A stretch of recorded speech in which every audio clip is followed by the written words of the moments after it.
Good afternoon, everyone, and welcome to this week's Link for Growth TV show for Friday, the 15th of July, 2016. We have a full and packed show. Neal might not be with us, so I might be doing the sports news, but hopefully he will be. Chris has got some really interesting business development news happening down in Rickmansworth, and we hope to be hearing from him a bit later. But first of all, as usual, Tania's got the news. So what are your headlines then for us, Tania? Hi there, Diane. Yeah, some interesting news this week. One of our local MPs, one of our local politicians, makes it to Teresa's astonishing cabinet. So much going on in politics at the moment, and one of our local people gets in there. How fabulous is that going to be? We've also got some great days out in the local area, a great day out a week on Sunday, and some news of some fantastic fundraising at the Peace Hospice. Great. Now, I love the new hairstyle, by the way. Oh, thank you very much, Diane. Thank you. Neal or I will be talking about local golf for Callum Shinkwin, how he's doing in his first major at the Open. We'll also have details for Kings Langley FC fixtures and other local news about Kings Langley Football Club. And as usual, we'll have all the local Watford Football Club news and also news about Radlett Cricket Club. Hi, Catherine. Hello. Have you got some charity news for us? Indeed, yes. I shall be giving you a little bit of feedback on the British 10K London run that was in London, funnily enough, last Sunday, which was a charity affair for local charity Michael Green Diabetes Foundation and all the lovely runners that took part. Hopefully we'll be able to load up a picture of that a little bit later on as well and see what was going on. Lots of other charity news as well, lots of cycling events coming up over the next few weeks and months, so I shall be telling you about those. And there will be a review, not a restaurant review this week, but something a little bit different, so stay tuned. Yes, we have a guest reviewer, don't we? We do indeed, yeah, surprise. Yeah. Chris is interviewing Kieran Nagai about who's the operations director for Rivertech, which is this new initiative I mentioned earlier down in Three Rivers. It's a really exciting initiative. Tania and I have talked about this in the past, and now it's come to reality. So hopefully Chris will have a great interview a bit later on. Tania, let's, I guess the only place to start would be with David Gould's promotion in the cabinet reshuffle. Yeah, that's it. Isn't this a weird time in politics at the moment?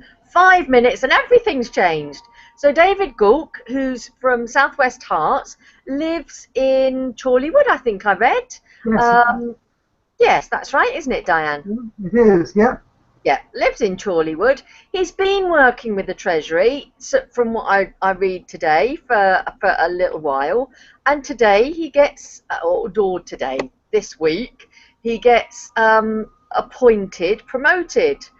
to the Chief Secretary to the Treasury. So he was voted Tax Personality of the Year in 2011. Really, one of our local MPs is now Big Bod at the Treasury. How odd, how brilliant. I know, and he'd been in the previous position since 2010. He was one of only 4 MPs, I believe, or 5, who had maintained the same position all the way through the coalition and through the first part of this current Conservative government. So, to get promotion is quite a big feather in his cap. Yeah, actually maintaining his seat through all of the turmoil that we've had, he must be pretty good at talking to people and making coalitions and making people come along board with whatever it is that the government wants to do. Pleased that he was there during the coalition, because I think that was a kinder government. But yeah, interesting times, Diane, interesting times. Yes. Something a lot more, perhaps even more joyful in a way, is that the Peace Hospice held their Starlight walk at the weekend. I know, because I was covering it and taking some photographs, and they managed to raise £70,000.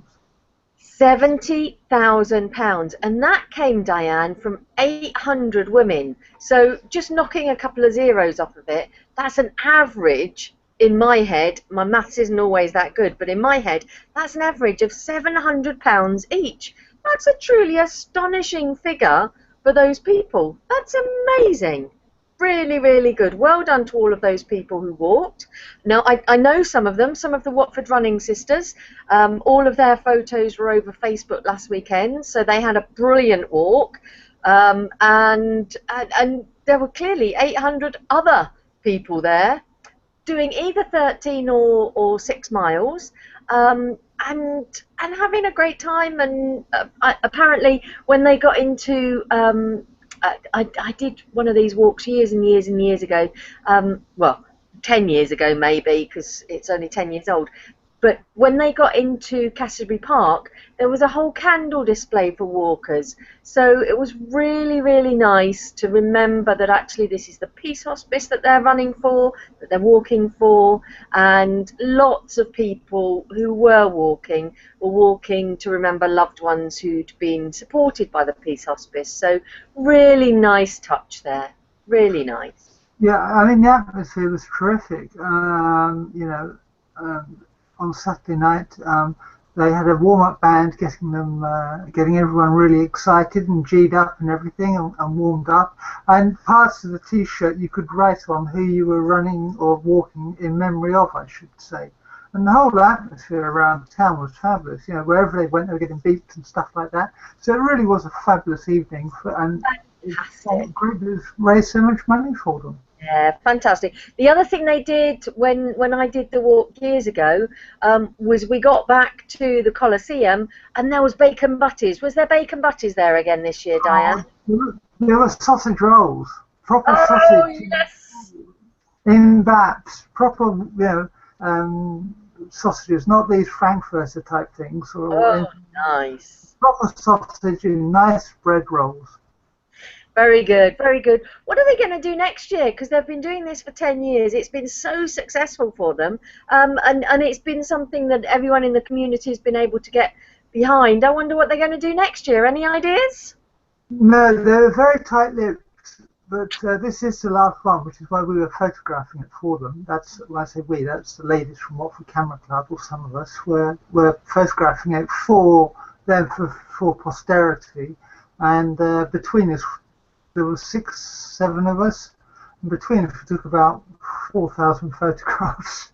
Wow. Not we're going to give them all to the Peace Hospice, because a lot of them are suitable for technical reasons, aren't suitable for publication, stuff like that. But they'll have a good memory bank of the last ever Starlight walk.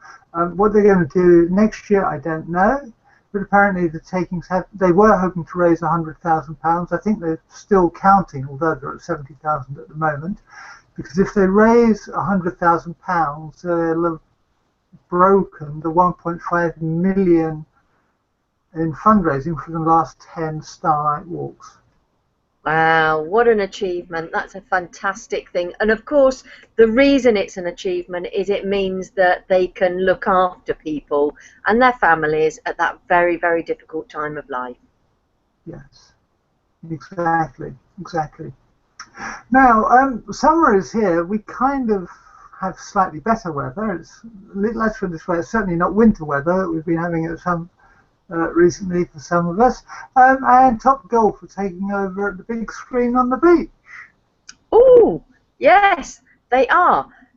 There's now I've lost that link. They're doing it on Wednesdays and Saturdays, aren't they, Diane? I've link. But yes, Wednesdays and Saturdays, and there are some really, really big prizes for them. So each day that they're there, there's going to be someone wins, I think I remember reading, a lifetime membership. Yeah, one moment. Chris, sorry, I'm going to have to mute you. Can you mute yourself, please? Thank you.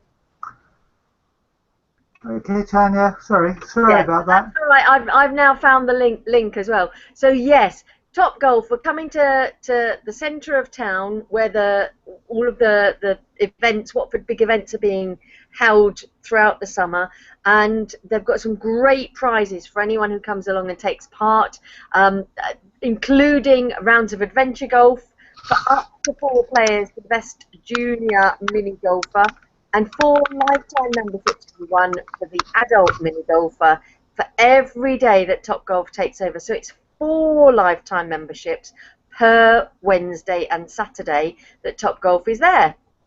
There's also the one person, one business who has the best mini golfer, and that lucky person will win a VIP bay worth £250.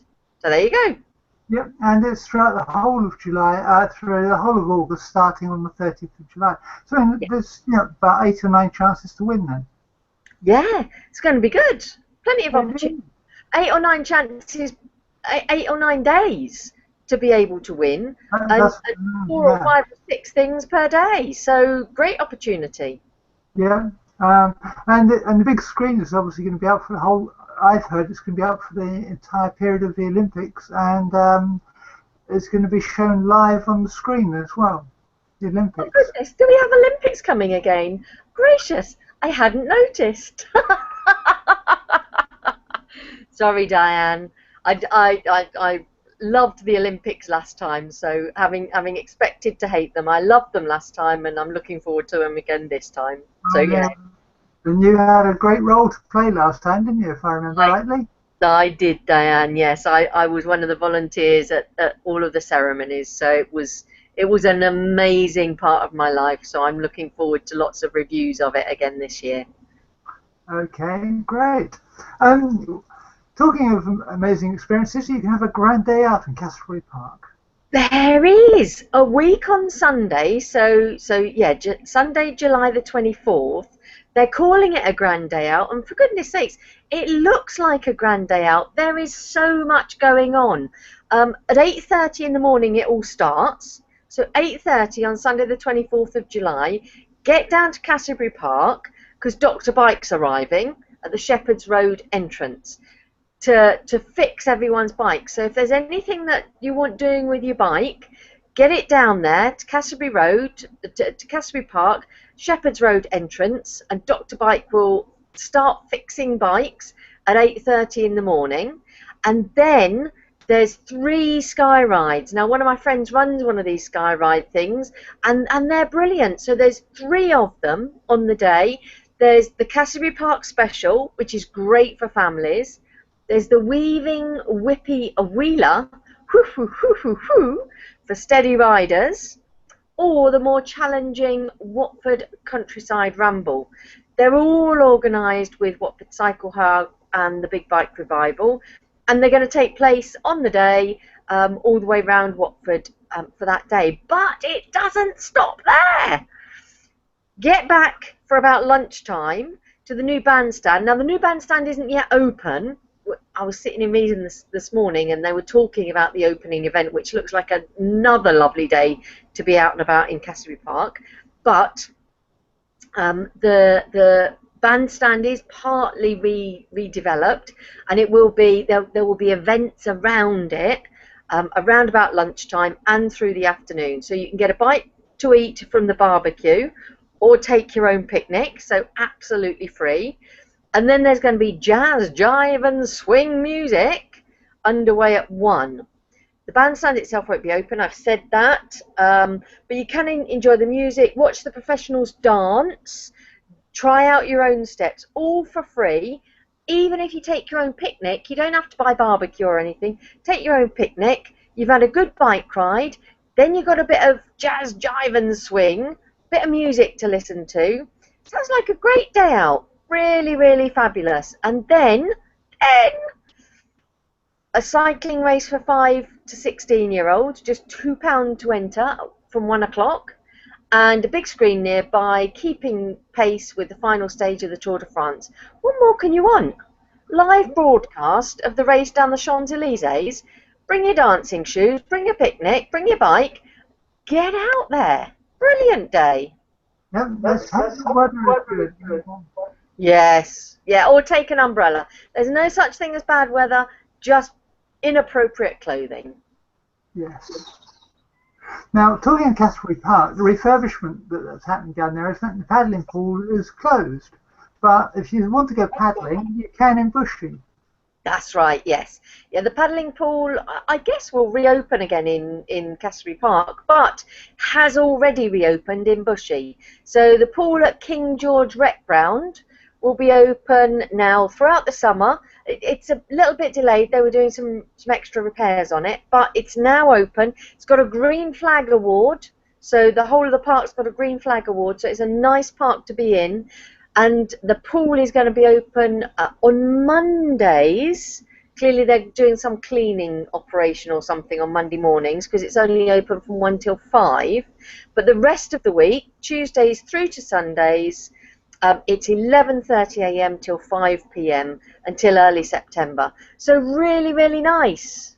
Nice place to go. A little bit of sunshine, or even actually when it's wet, you might as well get even wetter, mightn't you? Go for a bit of a paddle. Exactly. Yes, the paddling pools in Castle Park are reopening next summer because they're all connected in with this rebuilding of this education centre in the middle of the park that's going on. So Well, there you go. Excellent. Thank you for that, Diane. That's okay. Now, museums in motion sounds like a bit of a strange thing. Museums, in my view, don't normally move, but perhaps you can put me straight on this one. Oh dear. Yeah, they don't normally move, do they? They generally bricks and mortar stay in the same place. I don't think it's actually the museum, of course, that's moving this time, but there's a film installation that's called Museums in Motion. Now, to be honest, I'm not entirely sure what this is about from the article that I've read here, but it's a film installation and it's about dance and heritage, so it's inspired by dance and heritage, and it's going to be opening in Watford Museum for the summer. It looks as if there's some musical stuff going on in the background, or maybe the soundtrack is something that's been made by people from everyday objects. So there's some apps and functions that you can use on mobile phones, and whatever the historical things were before that did the same functions as these apps and functions on the mobile phones. I'm not entirely sure, but anyway, it sounds very interactive, and it's an opportunity, something to do with our young carers in Watford. Not sure what, but there's the opportunity to collaborate with dance, technology and heritage, making it an amazing experience according to the Watford website. Oh, yeah. And it's open from the 9th of July to the 2nd of September. Thursday to Saturday, 10 till 5. Yes. Yeah, we only talked about it today because the information was only published earlier this week after the exhibition had actually opened. If you go into Watford Museum, there's always been that display as you went in on the right hand side. It talks about film units that had Super 8 films and all sorts of bits and pieces like that for you to use. So I guess it's all built around that bit. I guess it is, Diane. I guess it is. It sounds interesting anyway, and of course with all of the stuff that we've got going on at the studios at Leavesden, I guess it's all really good for local stuff. Yeah, exactly. That's great. Okay, well, thank you very much for that, Tania. We'll have more news from you next week, no doubt. Lovely. Thanks, Diane. Okay, take care. Yes. Bye. Hi, Chris.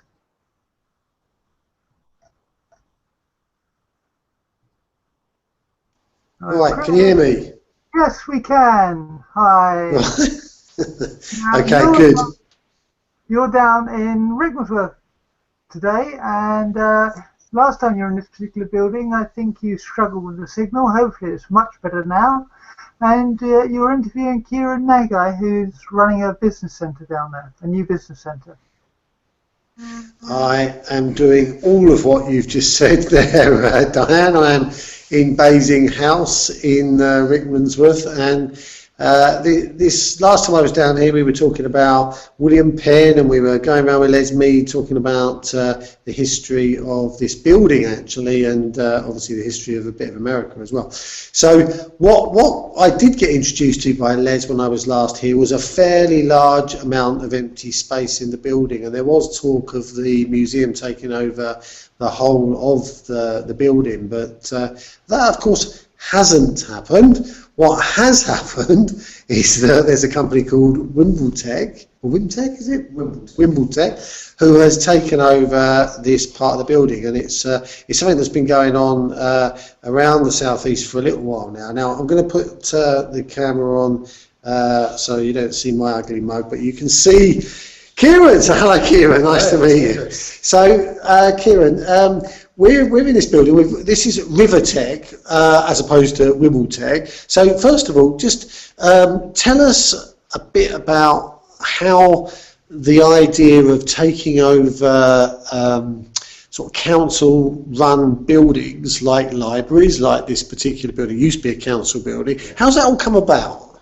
Well, firstly, thank you for having me on the show. No problem. So Wimbletech CIC Community Interest Company started about a couple of years ago in 2014 in Wimbledon. The founder and CEO, David Fletcher, started his own company, and he was looking around for kind of workspaces to work from, opposed from the coffee shops and the noise of children at home, the environment. You know, you need to grow your own business in a kind of environment that you want to grow it in. And his local library, Wimbledon Library, he ventured upstairs and he found an empty space, and literally just got chatting to the library staff and management and said, look, give it to me for 6 months, I'll transform it into a co-work space. I need a place to work, I'll bring like-minded individuals, and we'll turn it into a community hub for startup communities to grow and sustain their business. 6 months later, it was 1 member, into 5, to 10, to 50, and it just grew. And then Wimbledon, through Merton Council, ventured out into other areas and zones within Wimbledon Library. 2 other zones, membership grew to 75, to 100, to 150. And the main objective is to provide co-work space for startup businesses in local areas so they can grow and sustain their business and work with other like-minded co-working individuals. Again, providing the environment. That's kind of the history of how it started. So what's the model then? Because we had a little chat before we went on air, and we were talking about other serviced offices. We were talking about, I mean, obviously they run their businesses for profit. This is a community interest company, so it's not being run to make money. Obviously, people who work here should be paying for their services. One would hope that would be happening. Otherwise, you probably won't be here very long.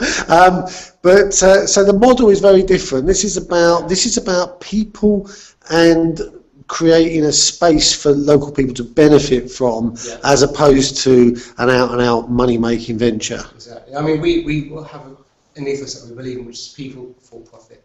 And every single member of staff here has worked within the community sector before. So we're passionate about people and the community that they live in. And we want to provide a place, an environment where we can provide this space for co-works members, but also for the local community to benefit from free events. We do coding for kids at library spaces. We do networking events for free. We provide a platform for, let's say, that 16-year-old that just finished the GCSEs and had a great business idea but had nowhere to go to try and explore it. We can get free events for teens to explore the kind of business ideas. And we've got a large focus on libraries as well. Public libraries are closing left, right and centre. And we look at underutilised spaces within libraries, and we do the same as we do in Wimbledon and in Rivertech.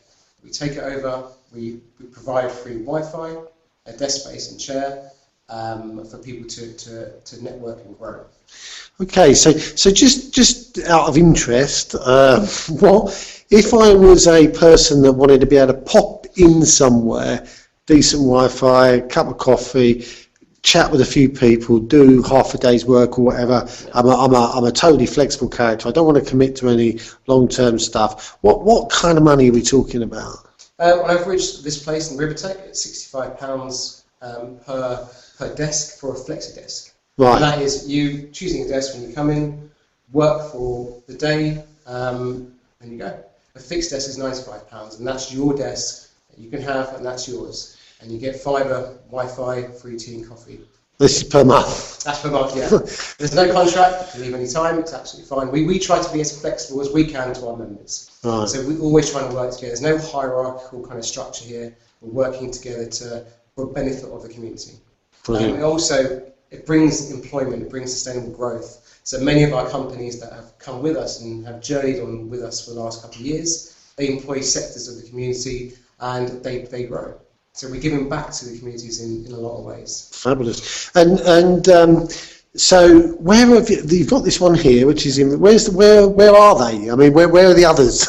So we've got Wimbledon, which is Wimbledon, Rivertech, which is in Rickmansworth. Right. We've got Chiswick, Hanwell in West London. We've Raynham in Havering. We're starting up in other sites in London, around Notting Hill and Chelsea and Brompton. We're now actually just this week we started to venture outside London to Leeds, Manchester, Birmingham and Surrey libraries. So the CEO, David, can't be here today because he's literally travelling. I need to speak to David, don't I? I'm sure you're going to introduce him to me at some point. But right, so should we have a little look around and see what people get for? Because I know it's Friday afternoon, so anybody watching this isn't a normal day because it's Friday afternoon. It's 4:30. People have gone home for the weekends. But actually, that's quite good news because we haven't had to get permission from all these people to actually video them. So that's a fantastic. So you were showing me the chill out room and stuff. Yeah, so sure. This particular room that we're in now. Is this kind of what's this? Is this like a multiple space? Is this where people can come and just sort of just work as a like just on their own, but with other people in the room? Is that kind of? So there's two open areas. This is one of the two open areas. So this could be a fixed desk or a flexi desk. Right. Okay. And so in other rooms we've got a mixture of both memberships. Right. Okay. And then we try to be as comfortable and flexible to our members. So we provide kind of a chill out space where members do actually come, use their phone, have meetings on beanbags in the sun. Look at this, Diane. Look at this. Like being on holiday in Rickmansworth. I love it. Brilliant stuff. Okay, fab. So you've got another slightly bigger office in the next across the hallway. It's really very nice, Diane. You should we'll definitely be promoting this, I think. So this is another one of these sort of places where you got flexible working, yeah. Yeah. Brilliant. Fix and flexi desks. People kind of set up already. And it's a lovely building as well. Actually. Yeah, I mean the kind of the attraction of the way we do tours for the actual building is people see the building for what it is, and it's absolutely beautiful. Yeah. Listed, and so they feel kind of proud to be working in a space like that. Yeah, like this. Yeah. Yeah. Areas, pocket areas, desks, more kind of chill out one-to-one meeting rooms.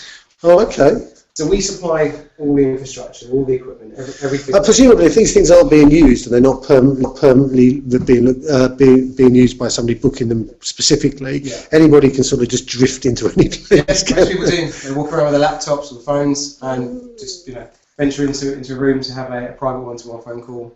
Or a meeting on Skype or whatever. Now you showed me at the end of this corridor a space where there's two desks and someone's booked it for £95 a desk. So here we go, Diane. Here's what. So this is a lovely little space actually, pretty light and two desks here. So this is a couple of £100 a month to basically rent. It's I would have thought, Tania, this would have been kind of almost the kind of space you'd like as well. Tania's one of the people on the show, so very good. So they're coming in the 1st of August, and we've got a mixture of. Hang on just one second. What do you say, Tania? I'm just saying that would actually be beautiful. It would be a fantastic space, and £200 a month. I'd snap your hand. She said you'd snap your hand off. What a lovely space. I'm down and have a tour. Look at this thing. Just outside there, you've got that lovely floor down there. Look at that. What a lovely space. Awesome. And the really nice one I think is that working in the environment like this is many of the businesses that do sign up, they're from digital marketing backgrounds, creative backgrounds, e-commerce. You know, it's a completely diverse kind of background and atmosphere. Which we have mentioned upstairs as well. Yeah. And we do have offerings of meeting spaces. So, Okay. From boardroom meetings to an area for well-being. So Right. we've got Pilates and yoga classes, member benefits as well. And this is one of the nicest kind of. Oh, this is really rather pleasant, isn't it? Look at this. Look at this. How amazing is that? Look at that. Wow. So it feels like we're in a bit of history. This is absolutely superb, isn't it? Yeah. Again, location, it's great that it's, we have the Watersmeet Theatre. Just next door, yeah. Left, got a library, and Yeah. in the middle of the town centre as well. Shops are very close, stations only 5 minutes walk away, local buses, so we have members from Watford, from Borehamwood, Chorleywood, within that kind of 4 to 5 mile radius. And those in the vicinity of Ripley as well. So if someone wanted to hire this for the day, what do you So say? the member rates, this is free for up to 2 hours if you're fixed desk. Right. But we're talking something like £50 to £70 for half the day, and £75 beyond for a whole day. So still very. That's very cost affordable. Yeah, very cost effective. Brilliant. Look at that. £75 for the day. Barbecues outside in the. It gets better and better. So those are kind of like meeting room areas. Fabulous. We also have the loft as well. So. Yeah, there's space in the loft as well, guys, which is got wood beams and stuff. We won't go up there because I'll probably fall down holding this camera. But anyway, so this is kind of the space that we're talking about. And it's really very, very pleasant. So we do try and kind of offer certain things to our members of all sites. We have things called an hour of power. right. And that is, certain members get together, maybe 5 or 6, and they talk about the biggest challenge that week for 10 minutes. Mm-hmm. And then other members of that group then input their expertise or skill set that they feel that they can help that. Brilliant. Likewise, it goes around the table. Another person does 10 minutes. So by the end, you've got 60 minutes, 1 hour of a challenge hopefully being resolved. Brilliant. We also have these things called bite sessions where if members want to kind of impart wisdom or knowledge or skills that they know that maybe nothing to do with their business, but they just want to talk about. Mm-hmm. It's a good network for local members to communicate with each other and get to know each other in that way. We have socials, five-a-side football, and go out for drinks on the Friday night, pub. We try and keep it as very sociable as possible. It's not kind of people come in, headphones on and crack away. If they want to do that, it's absolutely fine. But we kind of encourage a kind of an atmosphere of community. Yeah. Fabulous. Right, Diane, that was a little bit of an extended trip for you around the building. Is there anything that you want to know that I haven't covered? I was just wondering if Kieran knew if they were coming to Watford or Bushy, which are of course the other areas that we cover on the show. So Diane's question is, are there any plans to open anything up in Bushy or Watford itself? We're always looking for more spaces. As I said, we are kind of going beyond London, outside London to different local authorities. We're slowly becoming the provider for libraries. That is the kind of the key where we've got really big connections and relationships with. But yeah, public spaces, as you said, are just dwindling. They are becoming more vacant. So any space is not out of our reach. So. Fabulous. Anything else, Diane? Does that answer your question, I presume? That answers my question. I mean, it looks fabulous, and I look forward to going and having a look around in person at some point. Brilliant. All right. Well, that's cheerio from Kieran. Lovely to meet you. And that's all from me down here. Back to you and what you're doing over there. Okay. Thanks, Chris. Thank you. Okay. Great. Thank you. Okay. Neal unfortunately can't be with us today. He's just confirmed that. So it's down to me to talk about the sport again. And the first bit of news is that Bushy Moor Park Golf Club's Callum Shinkwin, finishes share of 8 at the Scottish Open last weekend, ahead of this weekend's Open Championship, where he debuted. He had a strong final round where he finished a career high finish in the European Tour as well, where he fired a final round on a 7 under par of 65 to finish with a share of 8th place. On 10 under par for 4 rounds, four shots behind the winner, Alex Norton from Sweden. So that, plus the fact he'd done so well at the French Open the weekend before that, meant that he was therefore taking part in this weekend's Open at Troon, which is the British Open, or the Open Championship, which is apparently the oldest golf tournament in the world. Unfortunately, he's not had such a great time. He shot a 73 yesterday and a 76 today, which has meant he's tied on 116th at the moment. Unfortunately, that means he's missed the cuts, so he won't be playing this weekend. But even so, it's pretty good effort to get so far, to make this tournament, and it's got some big names of golf involved in it, such as Lee Westwood, a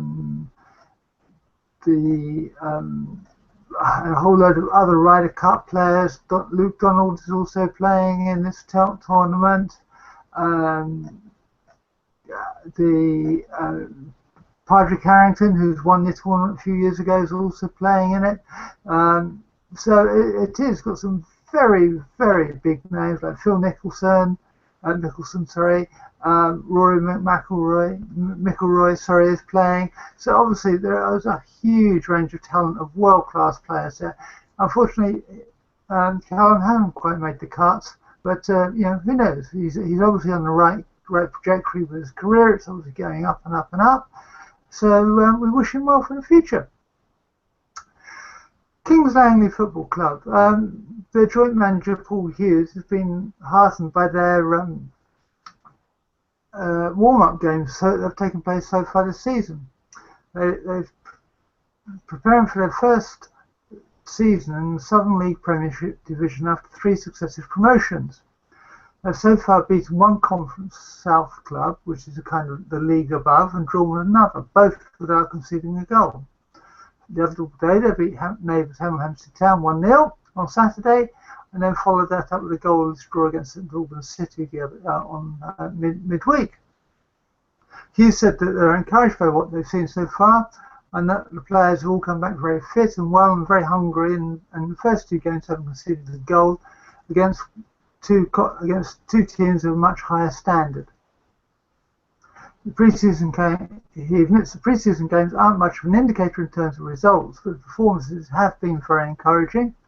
And on Tuesday, he was particularly encouraged by the way that they retained the ball. They faced an even bigger test this weekend when they're at home against the QPR 11 on Saturday. So Hughes goes on to say QPR technically the best we've faced, will keep the ball very well and be a big test for Kings Langley when we press them on to keep our shape. Kings Langley signed 3 players during the summer, re-signing former Stevenage and Wilson striker Conor Calcutt, former Berkhamsted attacker Jocelyn Chamberlain, and Alpha United centre-back Kyle Anthony. On Saturday, the 3 of them could be playing together for the first time. Calcutt has been away on holiday and has not featured well. Anthony has managed to start half against St Albans in midweek after getting off a plane from his honeymoon in Bali earlier that day. I think that's dedication. The QPR game has gone too soon for 1 or 2 of their players who unfortunately have been injured in training. But Hughes has said he's happy with the squad and how they've assembled and what they've done. And also what is expected to happen to them, considering they're the smallest budget in their division by some distance. He hinted there could be room for 1 or more additional players before the season starts. Fixtures are released today, and they start off with away at Chippenham Town, and on the 6th of August. The first home game in the new season is home to Dunstable on Tuesday, the 9th of August, and then they follow that up with a Saturday home game against Slough Town. Around the Christmas period, on the December the 26th, they're playing a local derby against Cheshire United, who had a great run in last season's FA Cup, and their last game of the season is at home to Cirencester Town. So obviously they're travelling to much further distances than they did before in this league, because it's up a league, and of course we wish them all the very best, and hopefully, who knows, if they can make that fairy tale continue with a 4th successive promotion. It'd be fabulous for such a small local community club. Watford have announced that they're going on a tour of Austria, and they're going to take on Union Berlin, who are a German team, and Anna Makalala, which is a Russian team, during their time in Austria. German Alpha is the 2nd division team, and the Ansil Makala play in the first league of the Russian football structure, and the entry to each match will be approximately will be €10 each, and the tour starts next week, this coming weekend, and is due to take place for about a week. But in the meantime, Watford have also announced they're going to be hosting Liga 1, the French side, Liga 1, Lorient, in a pre-season fixture, and that will take place on August the 6th with a 3 p.m. kickoff. That's in addition to the friendlies that have already been arranged, including the game against QPR on 30th of July, which has been moved. So that's a new day for that one, and then they're playing again on the 6th of August at 3 p.m. for a against Lorient from the French La Liga. This is the first season in the top flight before they achieved a shop promotion. They've been in the La Liga since 2001, when they were promoted there for the 2nd time ever. So that's August the 6th at 3 p.m. for Watford's big home friendly game, as they usually play against continental opposition. Last night, as part of the warm-up, Etienne Capuz and Jerome Sinclair, scored during Watford's 2-0 win over Stevenage. Apparently, according to reports, the result was much easier than the scoreline suggests, especially since Watford scored with the last kick of the game, as it were, with a Sinclair header. Apparently, it's a really comfortable performance, a really good performance, with lots of good things happening. Both Igalo and Dini hit the woodwork during the game, and it could easily have been 4, 5, or 6-0 apparently.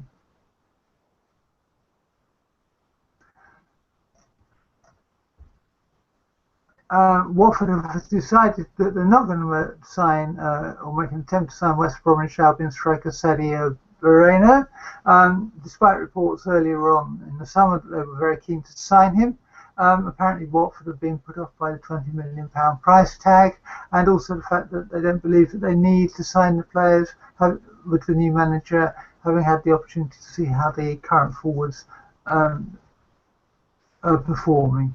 So that's something that is not going to happen now. Another thing that's not going to happen is Thierry Henry was linked, the former Arsenal player, was linked to Watford because he had to give up his Arsenal coaching job, because Arsenal's policy is not to allow their coaches to have second jobs as TV pundits.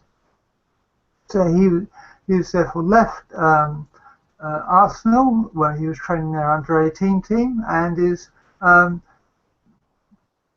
now a full-time pundit with Sky Sports.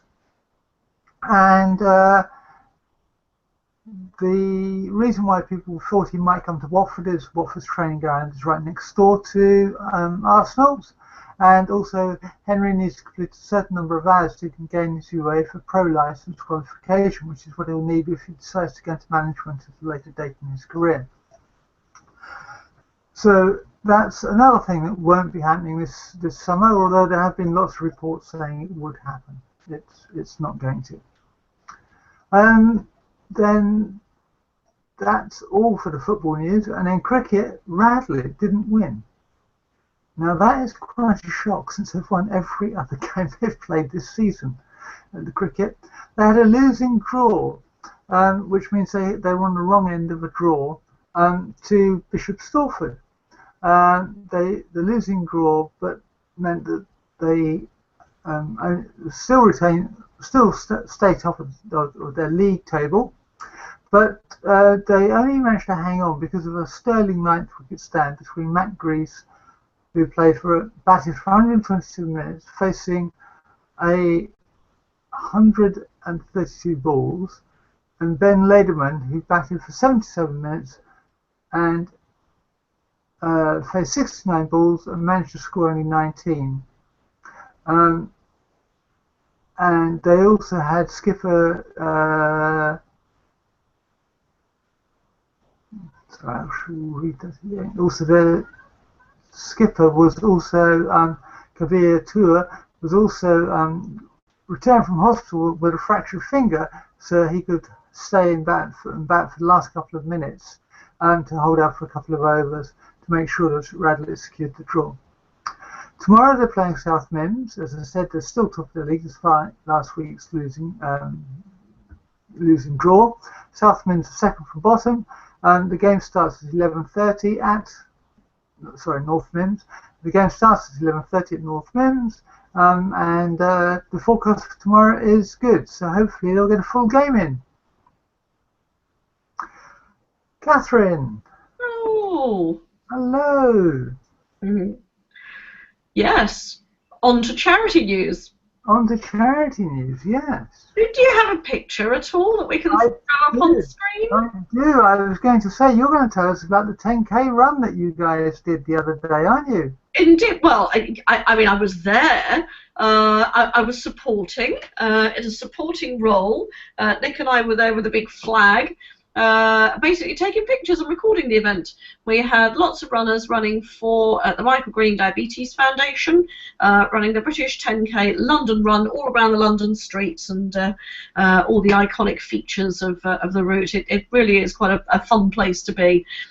So pictured there, you've got Jem and his son James holding up their medals.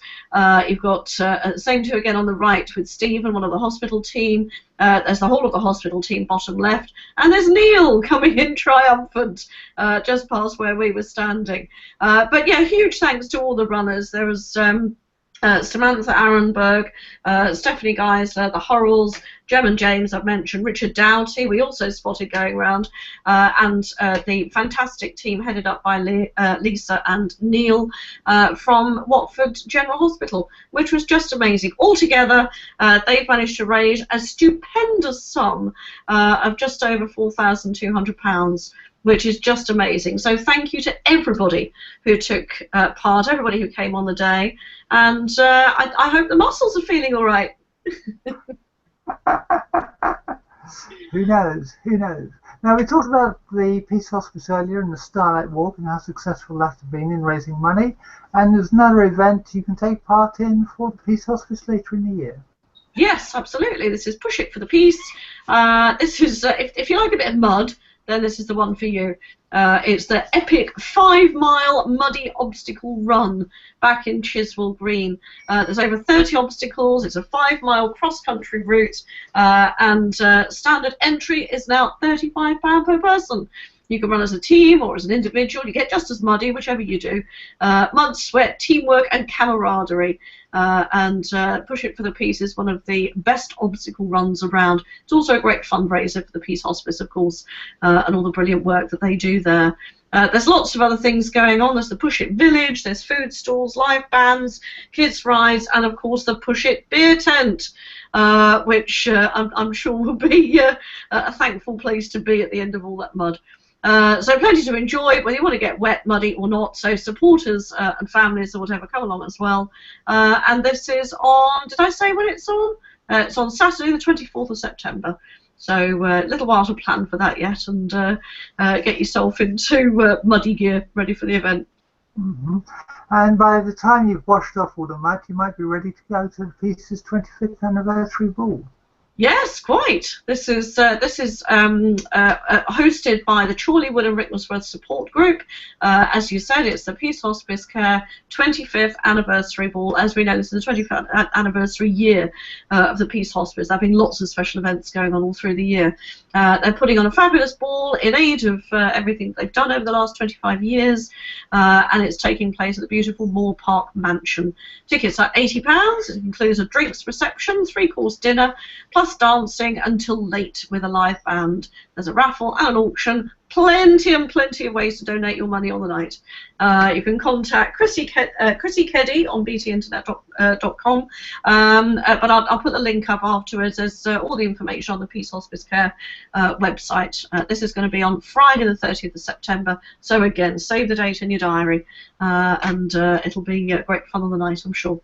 Okay. Now, if you like walking and you want to do something with a bit more of a challenge than walking 13 miles from Watford or whatever, the Michael Sobel Hospice has perhaps a more strident challenge for you. Indeed, they do. Instead of going horizontally, you can go vertically. So you can hike your way up to the top of Ben Nevis, and you can do it in a group, you can do it on your own.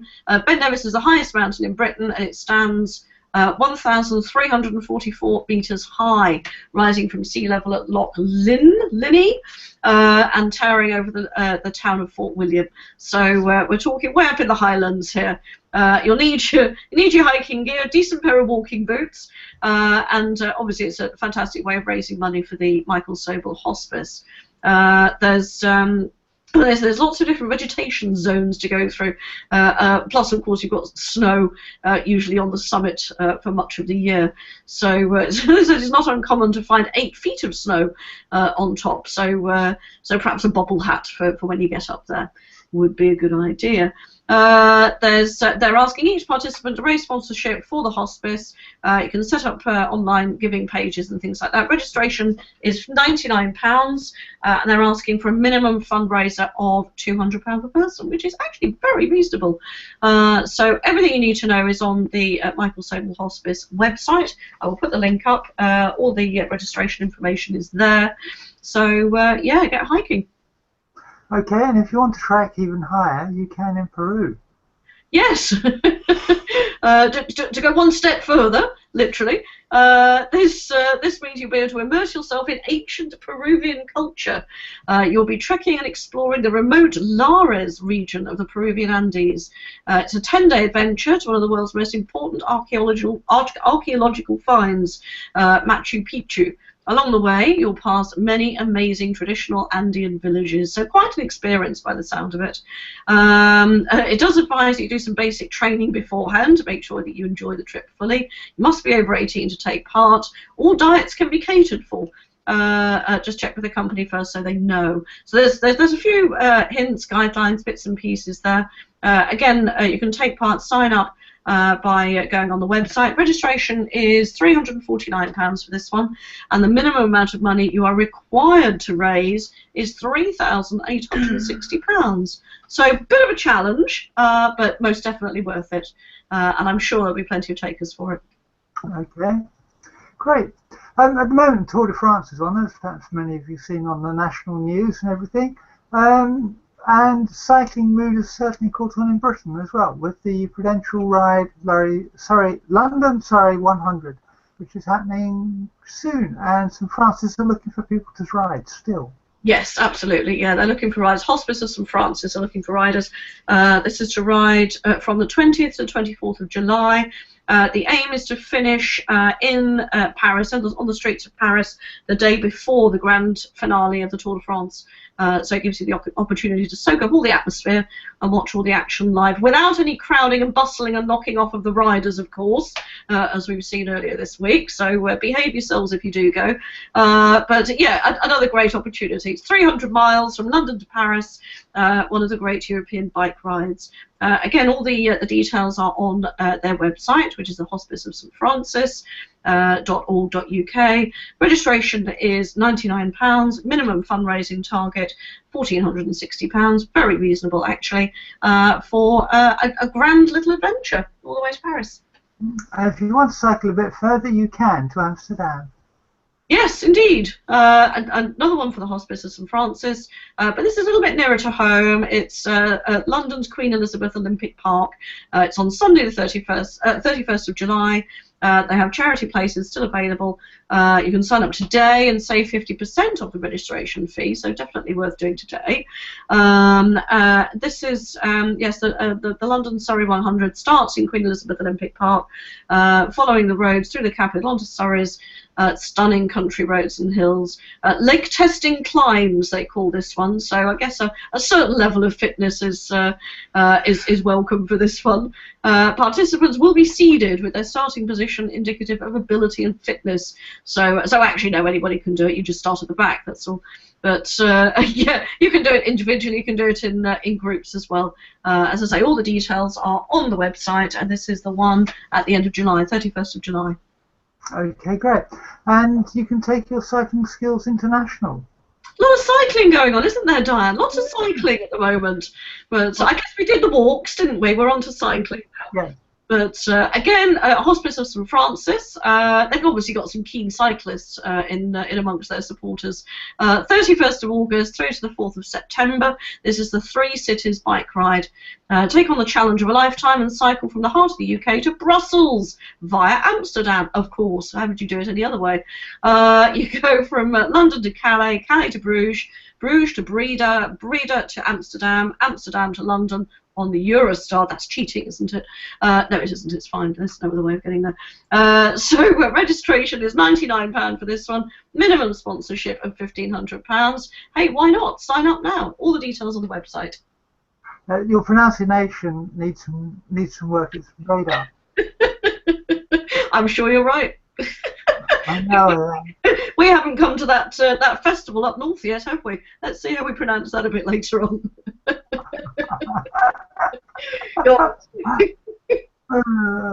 Okay, now what's on? From bikes to cars. Yes, indeed. Chiltern Open Air Museum. They've got a classics vehicle show, celebration of classic cars, motorbikes, bone shakers and tractors.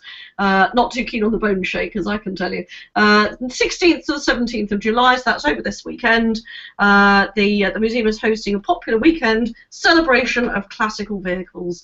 So if classic cars and bikes and all things in between are your thing, then go along to the Chiltern Open Air Museum. There'll be lots of other things going on as well. There's going to be family fun. There's folk singers on the village green. There's food and bits and pieces as well. So yeah, a grand day out by the sound of it. That's going on over the weekend.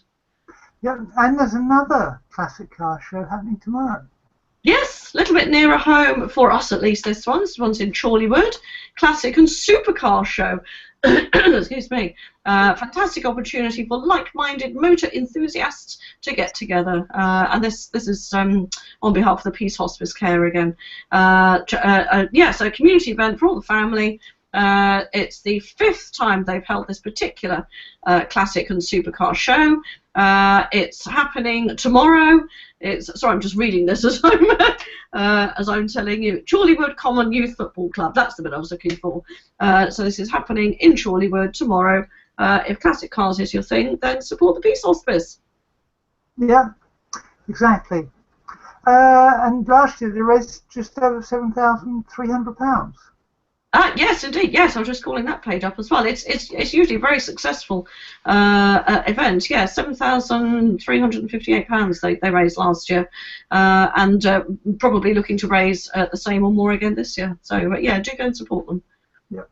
Now, the horns. It's Yes. Friday evening. So I think it was Andy Robb plays 60s, 70s, 80s, 90s and more last week. Mm. So I think this week it's reggae night for the DJ. Well, you say that I've got Andy Robb down again as well, actually. That's a bit strange. Maybe he does one, I don't know, maybe they're sharing it, who knows. But if Andy's there, say hi to him. But if not, then it'll be the reggae night. So maybe they're sharing it, who knows. I mean, it's free for all, isn't it? Reggae party with music by Selector Sticks from Radio RJR. And DJ Dave Hollywood. I must tell you, when we've advertised, I think it might be at the Coliseum actually, DJ Pat Sharp, Tanya and I saw him last weekend because he was at the Chillfest Festival. So he was comparing the whole thing. He's great, he's really good fun. And I preferred him to Cheggers actually. But I know, it's shocking, but Cheggers was fun last year, but DJ Pat Sharp was great. But I just thought I'd throw them in there. Anyway, yes, reggae night at the Horns tonight. That's from 9 in the evening to 1 in the morning, and it's £3. Okay, Tanya, do you have any views on Mr. Sharp's abilities? I thought he was a million times better than Cheggers last year. Mr. Sharp was lovely. He was, wasn't he? Very, very good. And reading out tweets as well. He actually read out your name, didn't he, Tanya? Apparently. Nick said he read it. We were too busy gossiping in the loo queue, weren't we? That's exactly where we were. Exactly where we were, Catherine, yes. Yeah, I into a men's tent, I'm not sure. Okay, well, Saturday evening at the Horns, it's Mojo Rising. Indeed, yes. Soul Covers, 5-piece band. They've come back again by popular demand, specialise in funk, soul and a bit of disco. They're playing, as you say, on Saturday. They're playing from 9 in the evening till 1 in the morning, and it's free. Okay, and then on Sunday afternoon, they have yet another band. Big Al and the Blistering Buicks. Is that the one you were going to mention? That's the one I'm thinking of.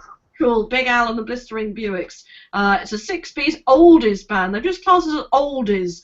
I guess it depends what your era is for oldies. I don't know. But they've mentioned they've got the vocals of Big Al Reid. Big Al has been a professional entertainer, been wowing audiences throughout the world with his comedy. Hopefully his music as well. Has now come back to his musical roots, forming the Blistering Buicks with the fabulous Lee Hegarty and Pete Kerr on guitars. So yeah, this is on Sunday. This is free again. It's happening 4 o'clock in the afternoon through till 7 in the evening. Okay, and double header at the Horns on Sunday with the Racketeers on Sunday evening. Yep. Absolutely. Sunday evening from 8 in the evening till 10:30. The Racketeers are 60s, 70s, 80s and 90s. They're a 4-piece cover band. Yeah, sounds great fun. They do mostly rock, pop and punk. So that's quite a vast array of music, isn't it, really? It's free, so go along to the Horns. I'm really disappointed they don't do the and more. and more, or etc. Yes. Let's just do it all. Right, okay. Now, we don't normally talk about midweek gigs at the Horns, but there is a special one coming up on Tuesday. Indeed there is, and I had to hunt around for this because the link didn't work, Diane, but I think I found the one. It's on Tuesday, isn't it? Tuesday the 19th at the Horns. It's a charity night featuring O'Connell and Love, and this is basically supporting Watford Women's Centre Plus, so obviously raising some much needed funds for the brilliant work that they do there. Featuring O'Connell and Love, support from the V1s, all proceeds going to domestic abuse services at Watford Women's Centre. It's on Tuesday night. It's from 7 in the evening to 11 in the evening. Price of tickets, I believe, is actually says here £9.63. So I'm guessing that's including. This is on the Eventbrite page, so that's including the admin charge, isn't it? Is there a fee on the door as well, or not? £10. £10 on the door on the night. Okay, so plenty of options there. So yeah, get along to the Horns on Tuesday night and support Watford Women's Centre. Yes, I'm told that both the bands are very good by those who follow the kind of local music scenes. Yeah, good. No, it should be a good night. I mean, the Horns are great for putting on these special dues, aren't they? So definitely worth supporting. Definitely. The Coliseum. The Rocky Horror Show and their current run ends tomorrow. Yes, indeed. I was at Link for Growth Coffee yesterday. I think it was Liz Stoker was saying that she and her family and friends were going along. I'd hope there's some photos somewhere on Facebook of them all dressed up. There was going to be several Frankenfurters, I believe, so that's always worth seeing. Anyone who's not familiar with the Rocky Horror Show, and goodness me, you jolly well should be, this is Richard O'Brien's creation, his classic creation from years and years ago, brought to the stage once again. And going on tour. They're at Watford Coliseum. Last two gigs are tonight and tomorrow, I believe. There may be, well, I'm sure there are a few tickets left, otherwise we wouldn't be advertising it, would we? For tonight, I think there was a show. It says there's a show at 5 this evening. Well, you've missed that one. There's another one at 8:30, and tomorrow also at 5 and 8:30. So it's a chance to dress up, go along, join in. Lots of audience participation, lots of songs that are very, very familiar. Norman Pace is the narrator. We've got Diana Bickers from X Factor fame as Janet, and I'm sure a fantastic cast as well. So yeah, if you want something different, go along to Watford Coliseum for the Rocky Horror Show. Okay, well, how about this is different? Business networking with Girl Power. Yes. Is this what you want? What you really, really want? There's a song in there somewhere. I know it was weak, I'm sorry. Business networking with Girl Power. Anybody who's been anywhere near the Watford Coliseum recently or opened a newspaper or looked on social media will know that there's a Spice Girl exhibition going on there at the moment. I believe it went up a week, maybe 2 weeks ago. So this is an opportunity for women in business to get together at the Coliseum for a networking event and have a look at the exhibition as well. Business networking with Girl Power. It's on Wednesday the 20th of July from 7 till 9:30 in the evening. I believe it's £10. I did see that somewhere. Yes, £10. You can pay on the door. You can book a place in advance. You can also pay on the door.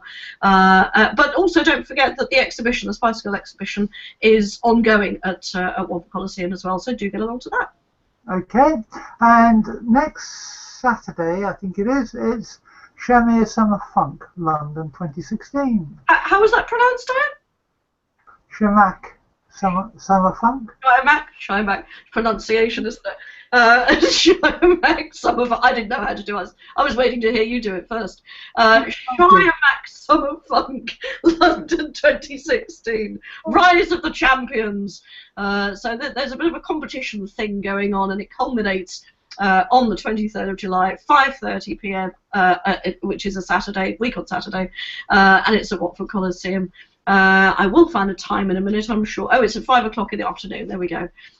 So it says, for a decade, Shymack has been making dance available for all with an aim to provide quality dance training to dance enthusiasts from age 4 to 64, maybe even 74 as well, I don't know, across Lower Mainland. Shymack Summer Funk back to give students an opportunity to learn and train in their favourite dance styles. And the picture they've got on here is actually incredibly colourful, so it looks like great fun. The annual student show, Summer Funk Show, gives a platform for all participating students to perform on stage in a professional setup. There are teams in all the different areas. Winning teams will be selected not only on the basis of their overall dance ability, but also their teamwork, energy, and creativity in terms of props and costumes. So this sounds like a fantastic event to supporting local students, local dance students as well. So that's on Saturday, 23rd of July at Watford Coliseum. It's 5 o'clock in the afternoon, and it costs £14 or £16 depending on who you are and where you sit. Okay, that's great. And the Palace is showing something that I can actually pronounce, and that's Robinson Crusoe. Me too! Robinson Crusoe, we could do that one. And again, I've mentioned this before, if you go onto Palace Theatre's website and look at what's going on, very often they're little trailers, there's clips that will give you a nice little flavour of what's showing. Robinson Crusoe, it reminded me a little bit of, if you like, animated films like Madagascar and things like that, then you will love this.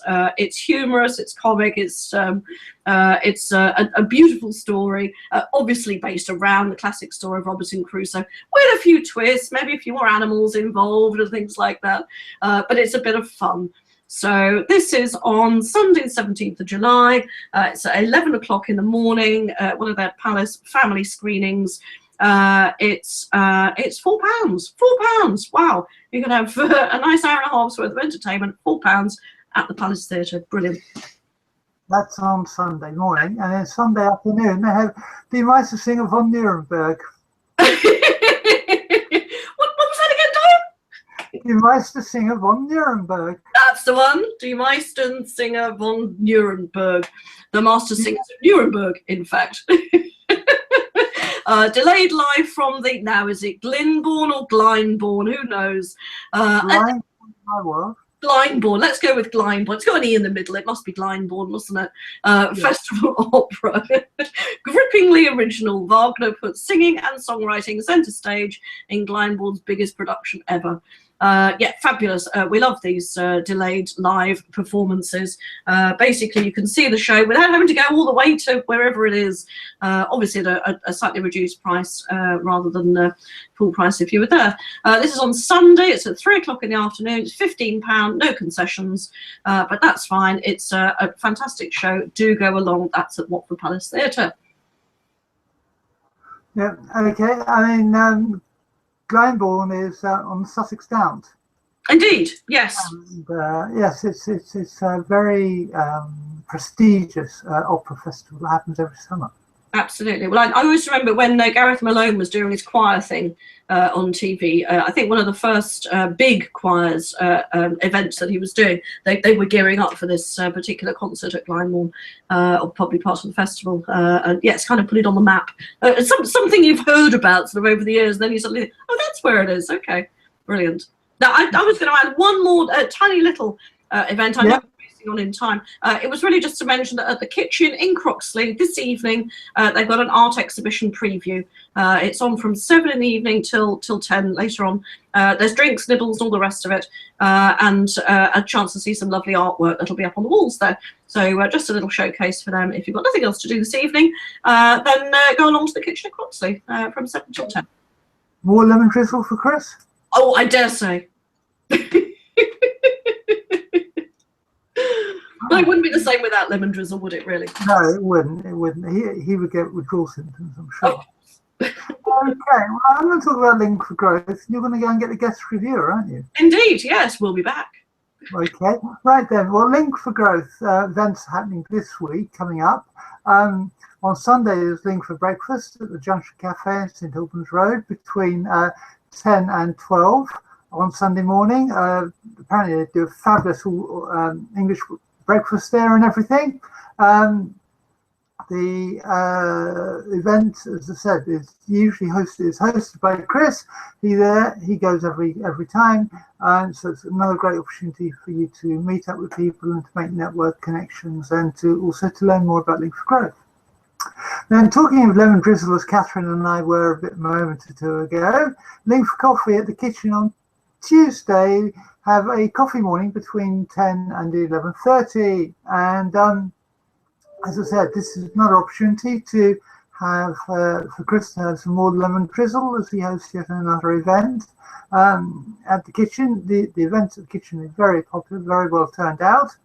And on Thursday we have Link for Drinks at Watford at 6 p.m. at the Moon Under the Water on Watford High Street.